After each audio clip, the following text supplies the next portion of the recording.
Welcome, Mike. Thank you so much for coming on. I really appreciate it. Thanks, Brad, for having me. You're an incredible person, black belts in DJJ. Just a whole wide variety of martial arts that you've mastered. You got your own gym, probably one of the most successful gyms in South Africa for MMA. Give you a little bit of an introduction, but why don't you just tell us a little bit more about yourself? Cool. So basically, I started martial arts and stuff when I was 7. My brother started when I was 4. He was like the one that like kind of led the charge. And we started with karate and kickboxing, and then we got into Muay Thai, and then started learning MMA. And basically, it's been a journey from then. So we started PFA.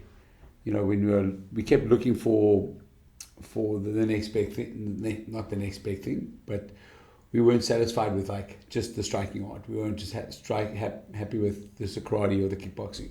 We wanted to learn more, wanted to see what was out there. And our sensei at the time when we were young was pretty forward thinking, and he had traveled to Thailand and he came back with some Muay Thai and he got us into it. Like all good youngsters do. You watch Kickboxer and we're like kicking trees in the garden, and then it was like that wasn't enough. And then my butt found a book in one of the libraries, and it was jiu-jitsu, and like we started practicing moves on ourselves from the book.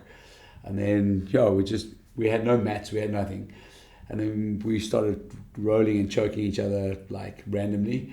And then we met a French guy that was a European champion in submission wrestling, and he had quite a good lineage. He was learning from one of the top UFC fighters back in the day called Marco Ruas.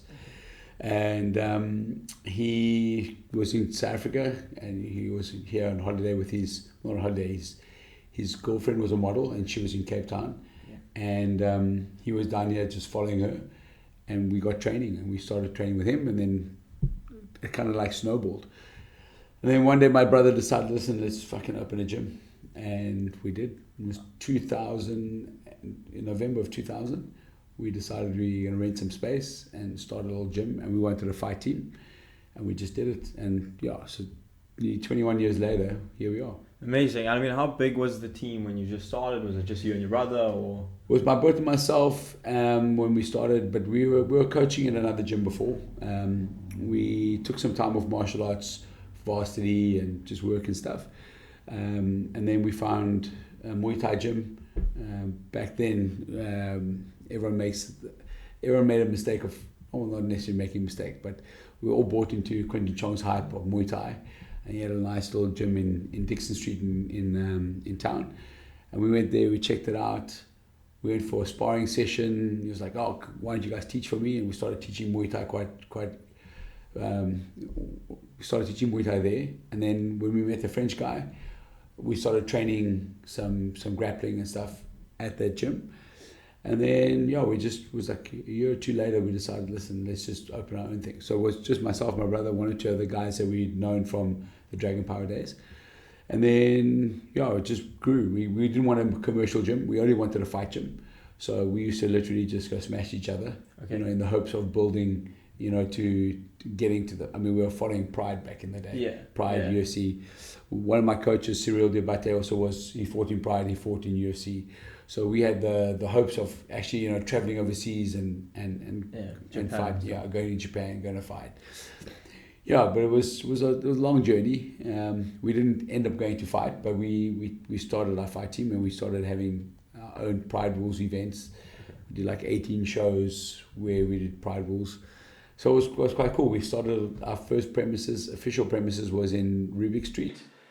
My cousin owns a building called the Lido building in town, still there. We rented some space, and we just started killing each other in the gym, pretty much. That's like incredible just to get kind of from there. But what made you guys go the commercial route and open PFA? So money. Like we were doing it as a hobby, and because there wasn't a lot of fight opportunities. So what we did was, when we started our events, we started a promotions company called APFC, African Pride Fighting Championships, and we had the goal of like giving guys enough experience and then going to go fight. But there just wasn't enough guys. There was a handful of gyms that did MMA, but they weren't really that good. They were more like kickboxing or karate gyms or kung fu gyms that started learning a little bit of grappling. where we were like already entrenched in like proper BJJ, proper ground and pound, good submission wrestling. One of our fighters was a Commonwealth wrestling champ, so we had a good wrestling base.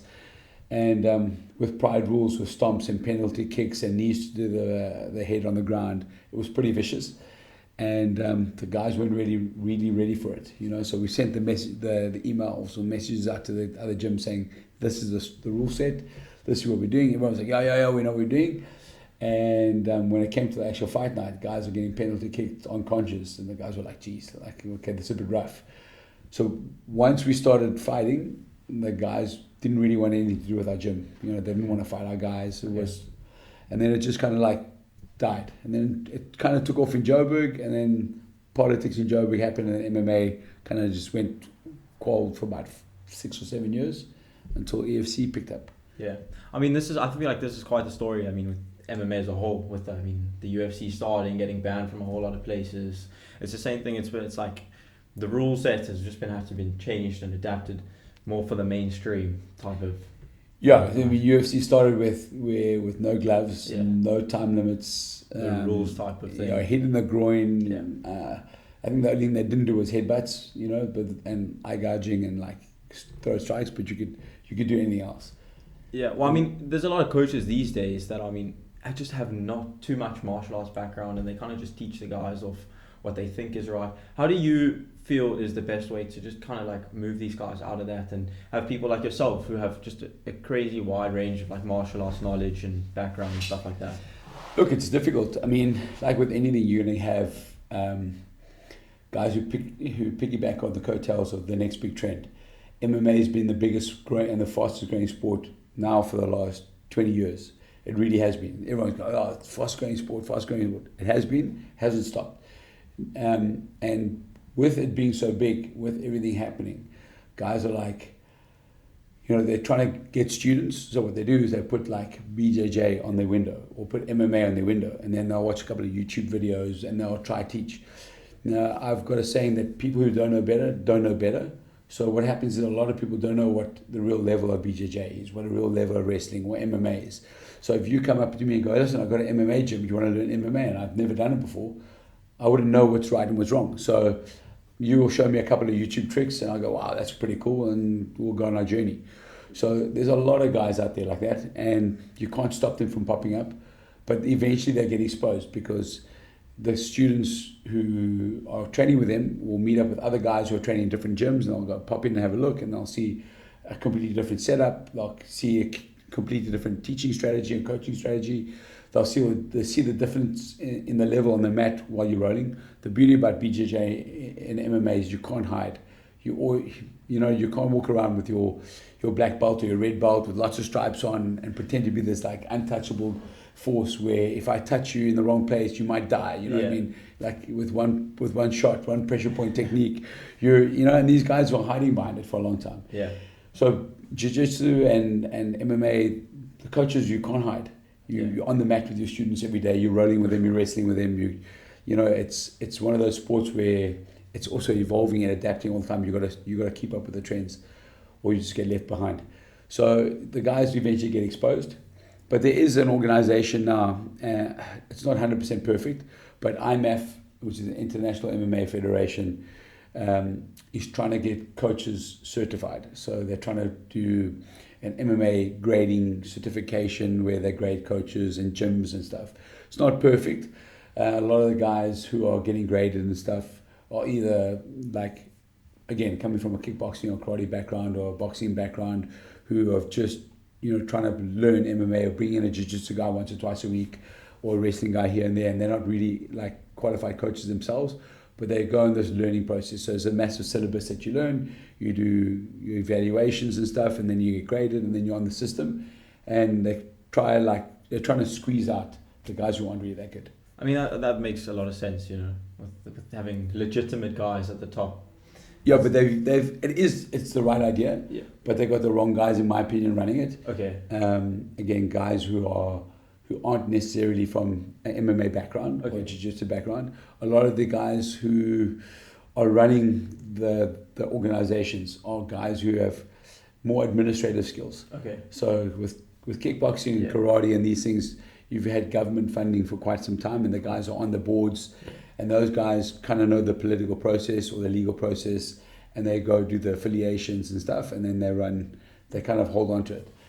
I mean, there's been a lot of criticism towards the judging in MMA, with the same kind of criticism that the guys that are judging are not necessarily part of the sport and they don't have too much knowledge of the sport. How do you feel like that changes? How do you feel like that improves? Well, it doesn't change until the organization, like the guys who are running the organization, they're not necessarily from an MMA background. They haven't had MMA fights or MMA experience. And you don't necessarily have to be a great fighter to be a good coach, but they don't train it even. You know what I mean? They come from a completely different background. So these guys are coming from kickboxing and karate backgrounds, are now judging an MMA sport or a combat sport, which is only got one element of what they're used to. So they'll see it, oh yeah, the guy's striking, he landed a head kick, and the head kick in kickboxing is worth 2 points, or whatever the case is. Or there's a knockdown, and it's like, oh, that's you automatically in boxing, you knock somebody down, you're winning the round. But in MMA, if I knock you down and we end up on the ground, and then I start dominating, that knockdown, can be nullified by me being better than you on the ground and trying to control you and advance the fight towards a different direction.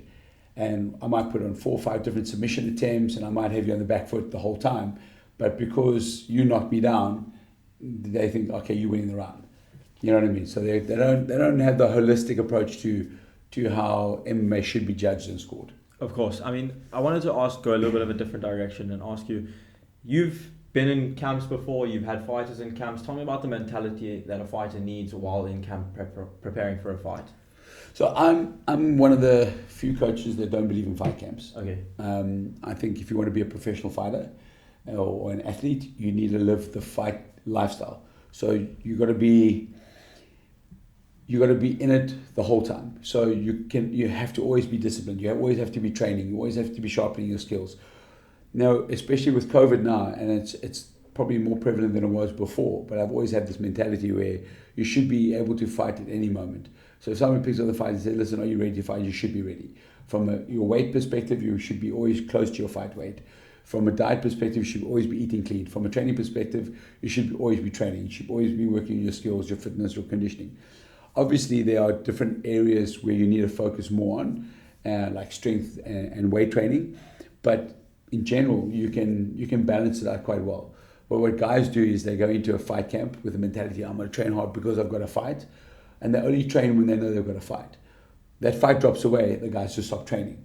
Or if they got the fight, they go through their fight camp, whether it's 12 weeks, 8 weeks, 6 weeks, whatever the case is. Each fighter needs a different amount of time. But after that fight, it becomes debaucherous. It's like they pig out on the food because they're so disciplined for the last 8 to 10 weeks. They're making weight, they're cutting weight, they have the fight, everything's done, and then it just goes to a ball of shit. So the guys literally eat burgers, pizzas, sweets, chocolates, you name it. And then a week later, they're like 10 kgs overweight. And then they've got to start the process all over again. So the mentality, if you're going to head into a fight camp in a traditional sense, it needs to be one where it's complete dedication. You can't be like good for 2 days and bad for 1 day and then try to clean it up again. You've got to have the serious approach to, I'm not going to make a mistake. Almost like a Buddhist monk where you're like so dedicated to what you're doing that you don't look left or right. This is it, I'm in it now, and nothing can veer me from the path. And that's the hardest part. Guys all want to fight. Guys don't want to do what fighters need to do to fight. So it's like the amount of training that you need to do. Like, especially for MMA. Boxing's easy, kickboxing's easy. I mean, a training camp for that, it's a walk in the park. But when it comes to MMA, you've got to wrestle, you've got to strike, you've got to do your boxing, you've got to do your kickboxing. You've got to carve out time in your day for 3 or 4 different skill sets, plus your weight training, plus your cardio, plus your road work.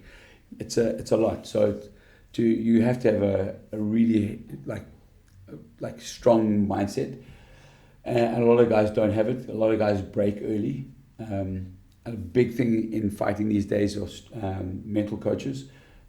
Sports psychologists, working with somebody that can help you through your fears or through your lack of commitment to your craft. And these guys can help you set goals and stuff. So they become more prevalent now. But it's yeah. So, I mean, do you think it's something that you're born with? I mean, like you said, it's just some guys have it and some guys don't. I mean, obviously, everything comes with practice and time. But tell me about that, like, that how you get up every single day, get to the gym and do your stuff. Look, I suppose you've got to love it. First and foremost, you don't... It's a passion. So, like, you don't become a fighter because you want money. You can get money doing a million different things. You know, as a fighter, you don't make money as a fighter. Not in your early career. As an amateur, you get paid nothing. You know what I mean? As a shitty pro, you still get paid nothing. You know what I mean? Guys now, if you look at EFC and COVID and the situation, the guys are putting on shows now. But if a professional fighter takes it, I mean, guys are earning 6 to maybe 10,000 rand for a fight. You know what I mean? It's nothing. You know, you still get the opportunity to get sponsorships and stuff, but who's going to sponsor you if you don't have a backing, if you don't have a following, if you don't have a massive social media following? You as a fighting brand, you don't mean anything in the beginning. You have to be a super slick athlete, you know, with all the attributes: striking, wrestling, grappling, personality. You have to be in great shape. You have to be marketable, and the guys in the beginning aren't because nobody knows you. Yeah. So you got to build your brand. So in the beginning, to be able to become a fighter, you need to love fighting. It's like, shit, I want to do it not for the money. I want to do it because I love it. And then if you dedicate yourself to it properly and you're good enough and you're talented, you can make real money out of it. But it's a long-term goal. It's not something that you're going to go, hey, I'm going to get into fighting now. I mean, like all things in life kind of you need to adapt to kind of all situations, especially someone like you who's a gym owner. How did the pandemic affect you guys, and how did you kind of move with the pandemic? So, I mean, martial arts is community driven. So I left out something. I come from a restaurant background. Okay. So I've been involved with restaurants my whole life, and I run my gym like I run a good restaurant. Okay. It's owner operated. I'm there every single day. I teach most of the classes. I interact with all the guys. I know everybody by name. I greet everybody as I walk in, greet everybody as I leave. So I make everybody feel like they're part of the family because we are a community. Your martial arts gym that you go to, that you sign up to, needs to become extended family. It needs to be your safe space. It needs to be a place where you can forget about your troubles. It needs to be a space where you can learn a skill, get into shape, get rid of work frustrations, life frustrations, trauma, stuff that people deal with on a daily basis. I mean, you know firsthand. People have a lot of shit going on, and they need a good community to lean back on. Some place where you feel like, fuck, when you walk through the door, you leave all your troubles behind. You've got 2 or 3 hours where you can literally get lost in technique and training and camaraderie. And we've, over the last, now in November we'll 21 as a gym, so it's 21 years old, which is quite an achievement. And we've managed to do it because we've created this feeling of family. The PFA hashtag is PFA family. It really is. It's not just something that it's cool for Instagram. It's literally how we run it. I mean, we have guys who spend more time in the gym than they do at home. You know, guys come to the gym just to talk shit and have a cup of coffee, you know, watch other guys train, maybe jump into a session themselves, but they want to be part of it the whole day. And because we've created such a strong community, when the COVID happened, people didn't stop their memberships because they needed the place to come back to. Yeah. So and I say we, my wife is my partner in the gym. She wasn't always my partner in the gym. She had a marketing business before, communications agency.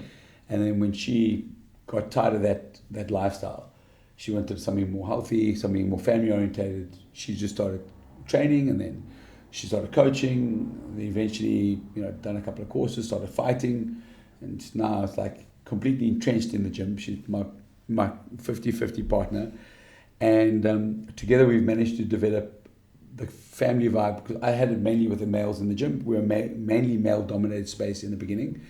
And now it's almost like 60-40 male-female. And she's got a massive family following with the ladies. I have a good connection with them as well, but they feel very safe knowing that there's a female-owned gym as well. Of course. And because there's that you walk in there, you feel safe as a woman, whether you got your own issues with security, safety, self-esteem issues, whatever the case is, we don't judge. I mean, we are a melting pot of I like to say it in the nicest way, but we're a melting pot of weirdos. We're all like, we come from all different races, all different religions, all different backgrounds. We've got your super cool guys, you've got your super nerdy guys, you've got super in shape, super out of shape. We don't judge. We got teenagers who are 12, 13 years old training with adults. They don't get discriminated against. Guys who are super shit in the beginning don't get like pushed to the side and go, oh, you crap, I can't train with you. The guys who are really good now started and they were super crap. So they kind of like take the role of, okay, let me help you. And it's like everyone just gives back. So because of that tight family nature, the guys were like, listen, we're not going to stop our memberships. And the guys who did stop their memberships stopped because they lost their jobs or they were financially like stretched. And we didn't stop them from training. We were like, cool, we open. You can't afford to train. We'll sponsor your training for 6 months, 7 months, or whatever the case is. Get your life back on track. And then when you're back on track, you can start paying again. So at one stage during COVID, we were sponsoring like 40, 45 people's memberships. And guys found jobs, got them back on track, and the guys reinstated memberships, and we kept going. So we had it tough, but we also didn't have it as tough as other gyms and other businesses. I mean, for me, I've just gone through like probably the worst tragedy that I'll ever go through in my life. And training is that time of the day that is super important to me, where I kind of just come, release all your energy, get it out. Like you said to me, we were sitting one day at the gym and we had a conversation. You said, just come fuck someone up, let someone fuck you up. Like that's what it's about, like you get all your frustrations out. And yeah, look, I mean, and when I say fuck somebody up, we don't obviously mean in a bad way. Of course. But there's, and I always also refer to the gym as being like slightly bipolar. Because we've got guys who come in there just for the technique and the skill and the fitness, and you've got guys who come in there being more competitive. So guys who are competitive and don't mind getting hit in the face and getting then jump in and come like fuck somebody up, get fucked up. You're going to feel much better. At the end of the day, in that moment where somebody's hitting you in the face repeatedly or you're hitting somebody else and you're getting tired, you can't think about anything else. 100%. I think it's so important. I think for anyone, because I mean everyone in their own lives has their own struggles and whatever. I think that time of the day where you just come, that's all you're focusing on, that's all you're doing. Especially in a gym like PFA where there is that family culture surrounding it. I think that is, for me, was so important and so healthy. You guys have also done a lot of charity events and stuff like that. Talk to me about how important that is. And yeah, so giving back is important for us. I mean,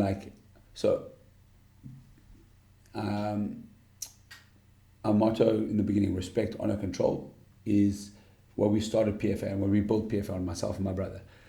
That respect and that honor and control are traditional, like Japanese, like principles. Because we were doing karate, we were like super entrenched in like the tradition of martial arts. And giving back is the essence of being a martial artist. It's like education. If you've got lots of education, you want to spread your knowledge. You don't want to hold on to that knowledge. And the same thing with us, besides giving back in terms of knowledge and skills, and we also want to give back to the underprivileged. We started with a youth day program because we had kids and we realized how important kids were to us. So we wanted to help kids. So we started our youth day fight night. The first one we did it for a friend of ours whose kid suffered with a rare chest disease, and I can't remember what the name of the ailment is right now, but they needed a whole bunch of money for this specialized vest from America that helps release the mucus and stuff on the chest so she can actually breathe. And we pulled it off in 10 days. We just said, listen, how are we going to raise money? How are we going to help? We need to give back somehow. Put the event together, got a whole bunch of the guys. We called it Buddy Beatdown. We got all the guys in the gym to pick a mate that they want to smash. And so guys who have got a bit of competitive, like me and you in the gym now, we got a bit of banter, a bit of rivalry. So come, like, I'm going to fuck you up today. So we're going to have our fight. So we'll train, one of the coaches trains me, one of the coaches trains you, and like they'll corner and we'll fight. Winner, everything declared, obviously, but it's all in good spirits. And the guys sold tickets. Guys donated money. We raised 55,000 rand. And we're like, cool, this is what we're going to do. So we took it from just being Youth Day. We said, listen, my wife's obviously passionate about females, so we did a Women's Day event. And then obviously with being a male, November, prostate cancer, we said, okay, cool. So these are 3 events. We'll do Youth Day, we'll do Women's Day, and we'll do November. And we've been working with the same foundation with one of our other members because, again, we keep it in the family. This guy, Trevor, has got a NGO called the Same Foundation. He works with basically schooling and education and medical. So they support hospitals and underprivileged schools. And they needed an incubator. So we said, cool, we're going to do an event. We'll raise as much money we can and donate it, and hopefully we can buy an incubator for Kalicha Hospital. And we raised 80 grand and they were able to contribute towards that. So we've done about 7 or 8 now charity events. We've actually donated cash, and we've donated over 500,000 rand. Wow, that's so incredible. And it's we're very different to, and I'm going to say it, I'm sorry, I have to. There's a lot of organizations who go, yeah, we're doing a charity event, and they don't donate money. Yeah. And they turn around, yeah, but we're doing it for awareness. It's like, awareness doesn't always help. You actually want to put the money across. So we've actually made sure that we're very transparent. Anything that we do, we make sure we keep the EFTs, the receipts. Whether back in the day we were writing checks, we kept the check stub. We made sure that everything was above board and that the donations were received, and that people can actually vouch for the donation. So we don't keep the money ourselves. We look at it as a partnership where if we can make a little bit of money from our effort, we will, but the majority of the cash will have to go to the charity. So we've done 2 charity events. We've reached 100,000 rand off each charity. That was for the 2 November events. And then we've done for the ladies, we did 75,000. And we've done smaller ones as a build-up, 50 and 35. And we've just donated everything across.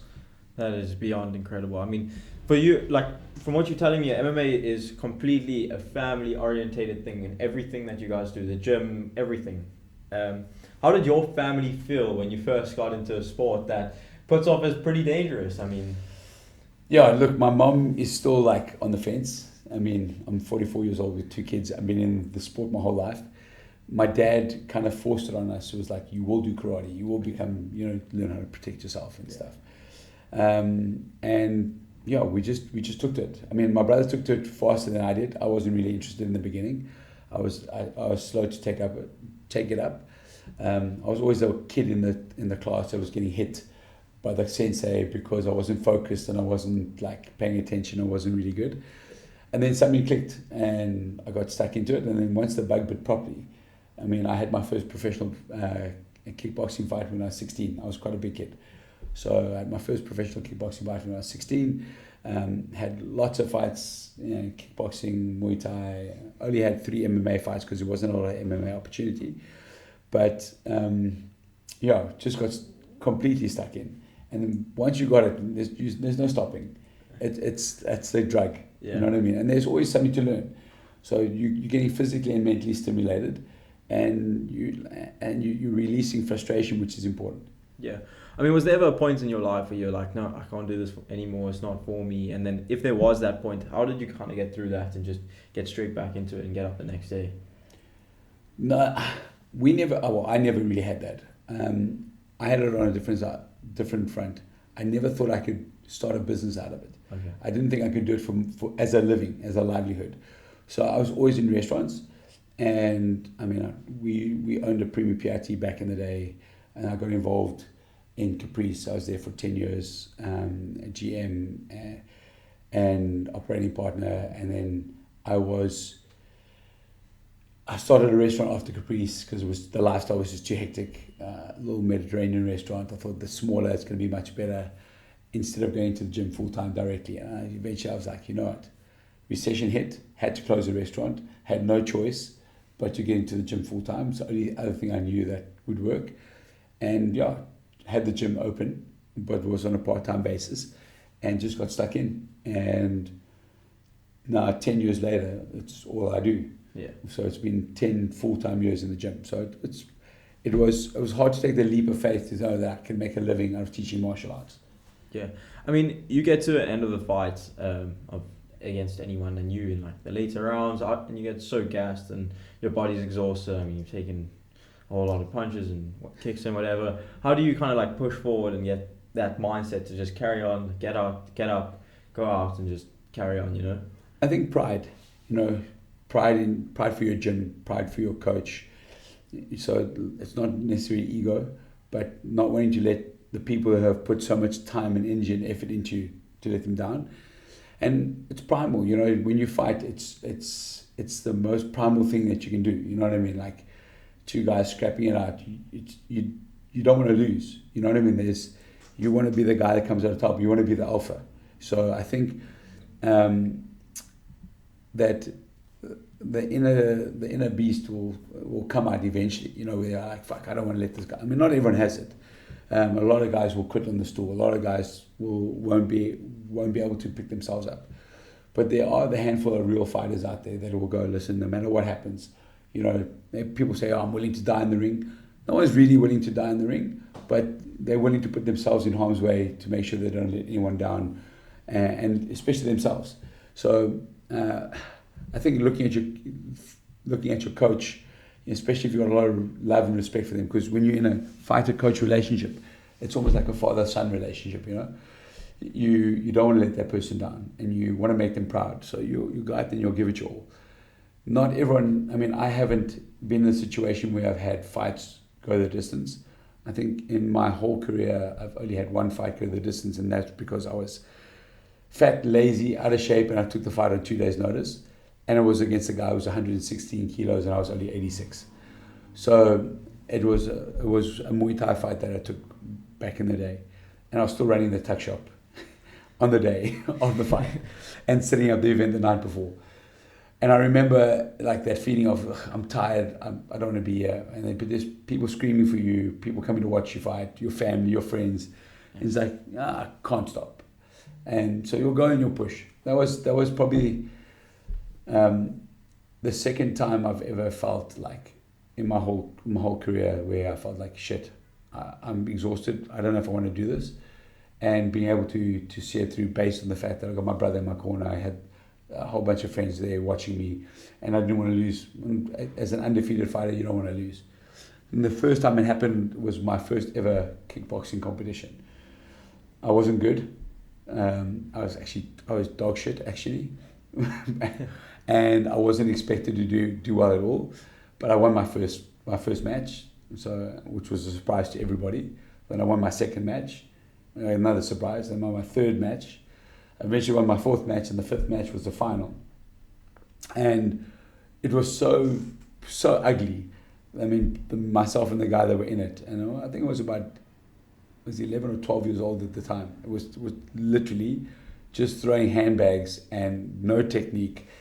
And when every round was a draw. It was supposed to be a 3-round match, and it was 3 2-minute rounds, and it ended up going like 6 or 7 because it was a draw and a draw and a draw. Eventually the other guy gave up, and I was like, okay, I won, not because I was better, it's just because the guy was more tired than I was, and he quit. So I remember like that feeling quite well, even though it happened so many years ago, that feeling of not wanting to give up. You know, I just got my first ever pair of Everlast boxing gloves. I had my first real pair of kickboxing boots. You know what I mean? I was like the Karate Kid. I had my little headband. I got the cheesiest photo back home somewhere. And I was like all kitted out, you know, for this war. And I didn't want to lose. So, because I was also nobody expected me to get anywhere. I had a point to prove and managed to prove it. And I think after that, the competition bug really bit, and then, yeah. I mean, as a coach, what is the feeling of when your fighter does well, when your fighter wins, or when your fighter just puts on an incredible performance? How does that feeling equate to you being a fighter and you being a coach? Look, I think my greatest moments have always been somebody else's victory. Not trying to steal their victory, obviously, but like seeing somebody that you've trained who has little or no skills fight amazingly well and win a really tough fight, or we've had some guys win some EFC belts, coming from a striking background and beating like grapplers who are meant to be by submission. You know what I mean? Those moments make you proud. Seeing the evolution of your guys, seeing how good they get, seeing like the shape that they're in, how hard they fight, and the sacrifices they're willing to make in order for the victories. I mean, cutting weight isn't easy. Seeing the guys go through their weight cuts, making it onto the scale, making it into the cage. I mean, that for me is a big moment. But then how they handle themselves in the fight, whether it's winning or losing as well afterwards, you know, having that respect for your partner, respect for the sport, respect for your coach. I think those are my greatest moments, you know. And we've seen a couple of good guys come through and winning some big fights, and it's always like, yeah, super proud, you know. I get more nervous for the guys fighting than when I was fighting. You know what I mean? You like really want you guys to do well. You love them so much.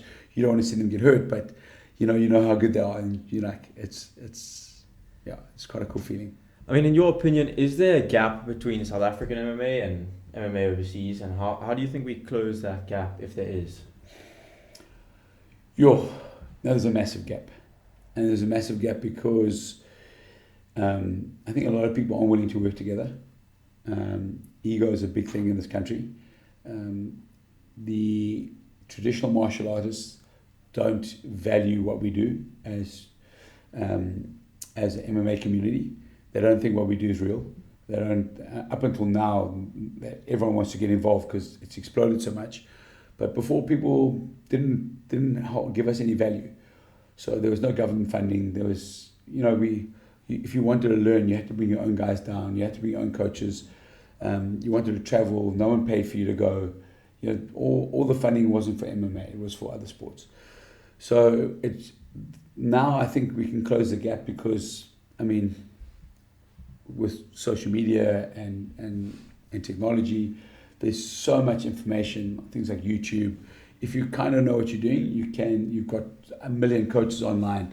Guys are willing to sell their training and their curriculums to you, so guys are able to learn from people overseas without having to bring them here. So there is that. So the gap is being closed. There are some really good fighters, but the problem is it's not the fighters, it's not the talent, it's the coaching. So the coaches aren't skilled enough to develop these young guys. And then when the coaches are good enough to develop these young guys, the fighters turn out to be assholes who are ego-driven, who don't want to put the work in, who don't like adversity. They either quit or they feel like they're too good for you and they want to move on, and they go to another gym, or they end up opening their own space, or they just stop altogether as well. So it's tough. But I think we are slowly but surely closing the gap. Africa as a continent, the amount of UFC champs that are African born, I think there's now interest in Africa, seeing what the sport is. We've got 3 or 4 athletes in the UFC currently right at the moment. Most of them training here, which is good. So if the guys are successful training in South Africa, it'll bring more attention. And I think once the UFC actually lands here, I think more people, more international coaches will actually come base themselves here as well. Okay. If you look at the States, and why the States are so good, besides having an amazing wrestling background, they've been bringing the top Brazilian Jiu-Jitsu guys for years to get their ground game up to scratch. And then they're working with top level strikers, traveling to Thailand to learn Muay Thai, or having such a strong boxing pedigree in the States, working their boxing and stuff. They've really got access to a lot. I completely understand that, and I think the sports in South Africa is growing so much. For me, someone who's looking at the young guys, like mates of mine that are still in university, there's a lot more people, that are getting into it, and I've got a few friends that are at the gym, and then I get questioned a lot of the time because people know that, I train, or I'm interested in the sport or whatever. Where do you train? What do you do? I think the interest has grown, especially since I was in high school and a bit younger. How do you see the progression of MMA coming? Because MMA is still a very new sport.